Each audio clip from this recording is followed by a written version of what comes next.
Hi everybody, I'm Philip VanDusen, and today we're going to talk about how to write a mission statement.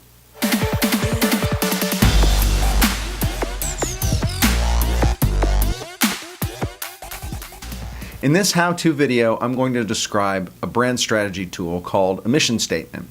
First of all, let's take a look at a couple mission statements. This one's Google's, to organize the world's information and make it universally accessible and useful. And here's Tesla's, to accelerate the world's transition to sustainable energy. There are three main strategy tools that take the form of a statement. There's the positioning statement, the mission statement, and then also the vision statement. A positioning statement I discussed in a previous video called How to Write a Positioning Statement, and I also offer a free template for writing a positioning statement that you can download from my website, so check that video out if you haven't already. It's a longer, more comprehensive statement, and it clarifies the positioning of the brand in the marketplace. So what a brand does, how it does it, who it does it for, etc.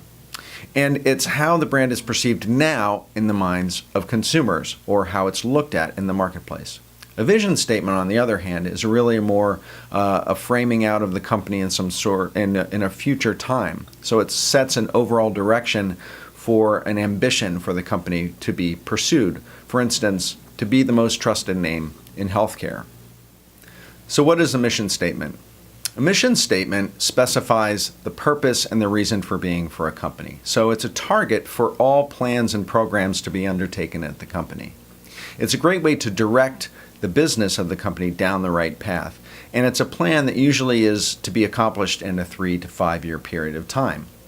Now, how is a mission statement used? Well, it's used as a motivational tool within an organization for employees. So it's usually a short statement that's very easy to remember, and it benefits both the organization and the employee themselves, in that it builds employee satisfaction and also a sense of direction and productivity. And it gives employees a sense of purpose. So let's look at some examples of mission statements. Here's Warby Parker's mission statement: to offer designer eyewear at a revolutionary price while leading the way for socially conscious businesses. Here's Patagonia's: to build the best product, cause no unnecessary harm, use business to inspire, and implement solutions to the environment. And here's Nike's: to bring inspiration and innovation to every athlete, asterisk, in the world. There are 4 things that a mission statement has to do. Number 1, it needs to define your purpose. So ask yourself why your company exists. Number 2, it needs to be specific. So you want to leave out buzzwords and jargon that are generally ineffective in a mission statement, because they're hard to remember and they feel inauthentic. So if your mission statement's hard to remember, your team's not going along with it and they're not going to be able to use it effectively. Number 3, it should inspire. So while it's important to make your mission statement plausible and attainable, it also should be powerful enough to really be an inspirational or aspirational element in your business.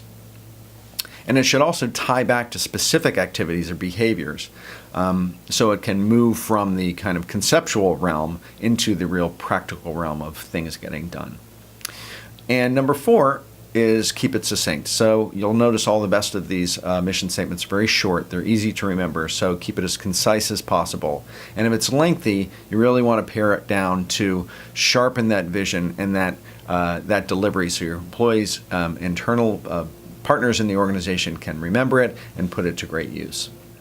So here are some watch-outs for mission statements that you want to avoid. One is you don't want them to be too unrealistic or too optimistic, because that can be demoralizing for employees. And then you also don't want them to be a waste of management's time, because it takes a lot of time and effort and activity and participation to write these things. And if they're not good statements that are easily internalized within the organization, then it's a waste of everybody's time. So I'm going to show you an example of Apple's mission statement, an earlier one which is great, and then the new one which is not so great, and so you can see the difference in how these things work. Here's Apple's original mission statement: to make a contribution to the world by making tools for the mind that advance humankind. Great, aspirational, to the point, and easy to remember. Now here's their new mission statement: Apple designs Macs, the best personal computers in the world, along with OS X, iLife, iWork professional software.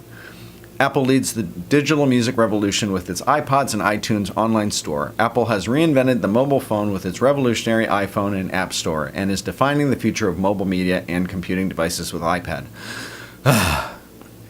So as you can see, Apple's old mission statement was good in that it was inspiring, it was succinct, it had a purpose. The only problem was that it wasn't terribly specific. But their first their next new mission statement was good in that it defined the purpose, and it was really specific, but it was overly specific, and it wasn't inspiring, it wasn't succinct, and to tell you the truth, it really reeked of a whole bunch of executives in their room trying to get their thumbprint on it, and it turned out to be a mouthful and a monster that no one's going to be able to remember or even put to actionable use in their activities in the company.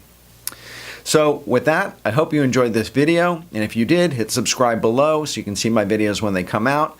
And visit me on my website, philipvandusen.com. I'd love to interact with you on your brand and hear about your successes and challenges.